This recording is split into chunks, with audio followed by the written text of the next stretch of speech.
ఈ మాత్రం సౌందర్యానికే ఇంత దాసుడు అయిపోయావే, ఇంతకన్నా లోకోత్తరమైన సౌందర్యాన్ని చూస్తే ఇంకేమైపోతావో. ఇంతకన్నా సౌందర్యమా?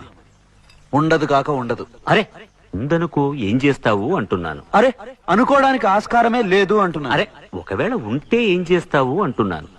ఇంతకన్నా ఆనందప్రదమై, ఆద్యంత రహితమై, అనంతమై, నా హృదయమంతా నిండి నన్ను తనలో నింపుకునే సౌందర్యమై ఉంటే అరే ఉండదయ్యా స్వామి. అరే ఉంటే ఏం చేస్తావయ్యా? ఆ సౌందర్యానికే దాసోహం అంటాను. అయితేరా చూపిస్తాను. పద చూస్తాను.